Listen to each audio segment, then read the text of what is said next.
you doing? It's Muzz here, and I'm back with another ASMR raw video. As always, I'll kind of introduce what my idea is of ASMR raw. Just my attempt to bring a serious topic into ASMR in a soft spoken ramble, stream of consciousness, that type of thing. So if the topic is something you're interested in, that's great. If it's not, then just sit back, relax, and hopefully I can just bore you to sleep. Bore you to sleep, which thankfully is one of the whole points of ASMR. So anyway, and if you get upset, well, you'll already know what this video is about by the title, but if it's something that upsets you, or you don't want to see it, feel free to fuck. There's other like videos on my channel and whatnot. So anyway, let's get on with the video. So I've changed my mind on this topic probably at least 3 or 4 times over the last 20 years or so. Israel, Palestine, Hamas, Gaza, Jews, Muslims. And I think it's always tempting, and I find it tempting, to just take a side and stick with it. I think everybody naturally wants to have they try to make it as simplistic as possible view that these are the good guys and these are the bad guys. Good guys, bad guys. But I don't think that helps anything in life, especially this particular conflict. And this is the ultimate who started it first conflict. Like you could go all the way back to the Romans with this one, probably even before that. Certainly the Turks, British, all the other Arab states around there. Everybody's involved, right? But I just wanted to ramble about my view. So, what happened at the weekend with Hamas? Unfortunately, as horrific as it is, unfortunately, has helped justify partly, I think, the Israeli side of the conflict. One of the reasons why they pulled out of Gaza, pulled all the Jewish settlers out of Gaza. It was in 2005, I think it was. And then put up a big fence was to stop so-called terrorists coming into Israel and blowing up buses and stuff like that. Now, I might be wrong. I'm not an expert, so if you hear me something, I'm like way off track, or I've got that completely wrong, feel free to correct me in the comments. I've got an open mind. I'm happy to change my mind. But everything they were worried about, everything they seemed to justify having Gaza as a kind of open-air prison, as it were, seems to have kind of come true with what's happened at the weekend. And obviously they're going to have a response, and they already have. But the response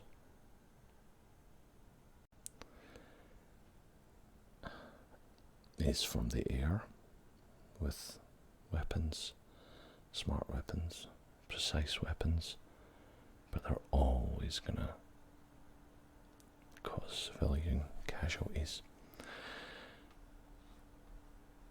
And so I can't excuse that.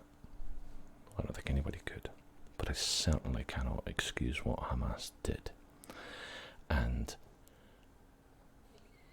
today, the Prime Minister of Israel talked about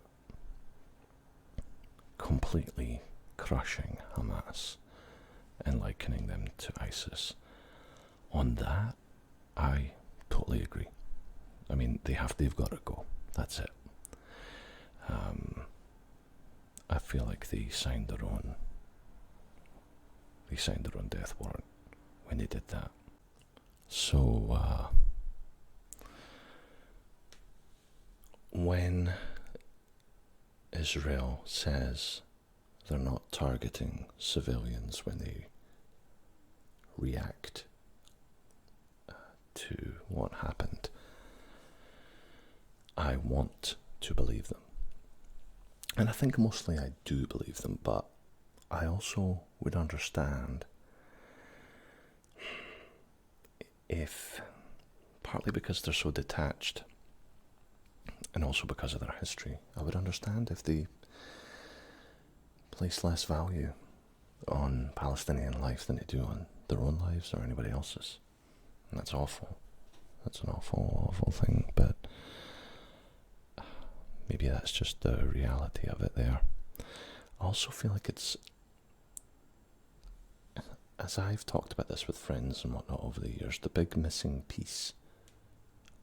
Because generally I would say that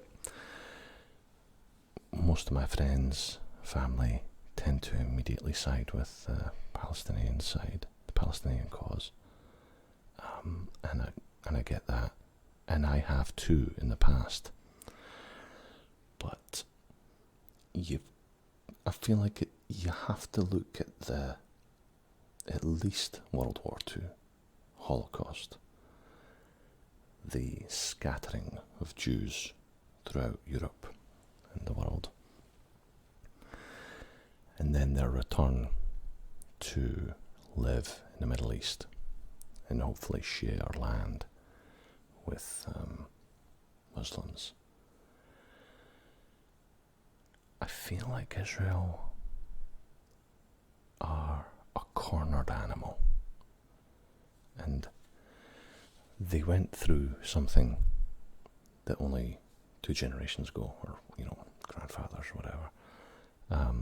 They still remember what happened in World War II, the horrors that were perpetuated upon them by the Nazis. And not just Nazis, but other people. It just seems, for some reason, and I've never understood why, that Jewish people have been hated for so long by so many. I guess I've never really understood why that is, as such. So, I feel like it's perfectly, it's human nature, and I would do the same. I would arm myself to the teeth. If I was, just come out of something like the Holocaust, got your opportunity to get your own country, and then surrounded by enemies, were invaded, 3 times? And in fighting off those invasions, you won the Sinai, a whole bunch of the West Bank, Golan, whatnot. I can't exactly blame Israel for fighting back against an invasion and winning. Like that would be the ideal underdog scenario for any country on earth and any time, right? You get attacked by a bunch of people, you fight them off, and you succeed. Now that still begs the question, does the Jewish people and Israel have a right to be there in the first place? I mean, is it simply like that? Now that's the good question. But I also know, or at least I've seen Hamas, certainly on record, stating over the years that even if Israel and the Jews weren't there, that they would still be their enemy. I imagine for religious purposes, if anything else, they would still be their enemy, and they vowed to destroy them. If that's true, and I think it's true based on what I've read, and feel free to correct me, if it's true that regardless of whether there's a fence around Gaza, regardless of whether there are settlements in the West Bank, regardless of the airstrikes, the so-called sharing of Jerusalem, that regardless of all of that, Hamas wants to just destroy the Jewish people and Israel, full stop. Well, then how do you compromise? How do you negotiate? How do you come to a peaceful solution with a group that only wants you to die? You know, you can't meet them halfway. You can't even meet them 5% of the way. It's a hell of a dilemma. How do you get around that? How do you, forgive me, I've got a bad sore throat, so I'm struggling a wee bit. How do you negotiate? How do you get to the peace table? I also learned not long ago that there are Arab representations in the Knesset in Israel, in the parliament, and there are groups of, and the name is contentious, Arab Israelis, Palestinian Israelis, Arab Palestinians with Israeli citizenship. There's like all these different terms. These are for people who live outside of Gaza and West Bank, who live and work amongst Israelis. So to a certain extent, there does seem to be a little bit of neighbourly living side by side kind of status amongst Palestinians and Jews, right? Now that's got to be a good thing. I would certainly hope. I'm Scottish, and I consider often my nationality to be Scottish, but I'm also a British citizen, and I know that a lot of Scots don't like British citizen, British passport. That's fine, but in every other aspect we are Scottish, right? So it sounds kind of similar to that yes, there are Arabs who are happy, or maybe not happy, but they live and work among Jews in Israel and hold, or can hold, a lot of them don't hold Israeli passports, so they are actually Israeli citizens, but consider themselves Palestinian or Arab first and foremost. So it's a hell of a dilemma. Like,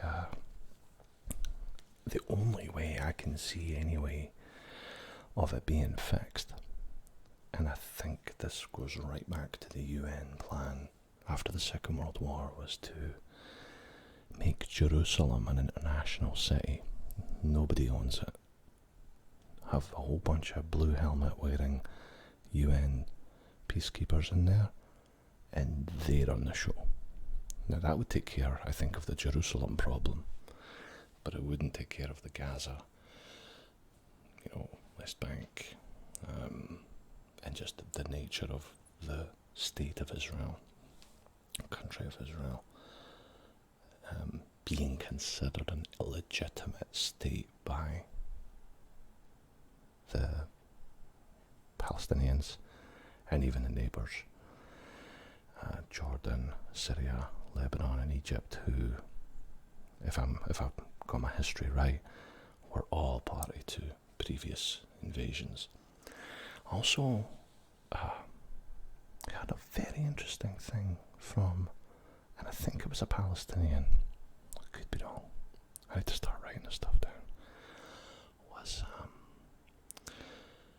only once Israel was established was there a drive for Palestinian statehood Because prior to that, there wasn't one. Egypt, Syria, Jordan, they never pushed for the Palestinians to have their own country anyway. And so the UN partitioned it and said, right, this is for you and this is for you. And the Palestinians said, no way, we're not doing that. And only after that did they have a desire to create their own country, which really strange to me if that's true, but also kind of makes sense. It seems like there's a lot of overlap in that region. Like Egypt has had its overlap. Jordan has a big overlap in the West Bank. And actually, I've forgotten the name of it, but there is a group who are part of the Jordanian government who still currently work in Jerusalem to help administer access to like the holy sites. You'll probably know better than I do, but it's like there are so many other nations who have been involved in Palestine, or what we now call Israel, that, and before that it was mandatory Palestine, it was British, and before that it was Turkish, and before that it seems like, now this isn't to say that Palestinians shouldn't have their own country just because they never did before, but it does help explain, I think, the myth that there was this place called Palestine and all the Palestinians lived there in harmony, and then the Jews came in and kicked them out. It's just not quite as simple as that, as I understand it. So, yeah, horrible, intractable conflict which has been going on for a long time and likely will continue for a long time. I totally understand Israel's revenge desire, but at the same time, it's appalling that they will obviously cause a lot of Palestinian casualties in Gaza, like they have so many times before, which will just perpetuate the cycle of violence on and on and on. So, controversial topic, that's my 2 cents. I hope that my 2 cents made some sense. Otherwise, I wish my phone would shut up. Anyway, you take care, everybody. Let's not try to get too wound up about it all, even though it's very serious.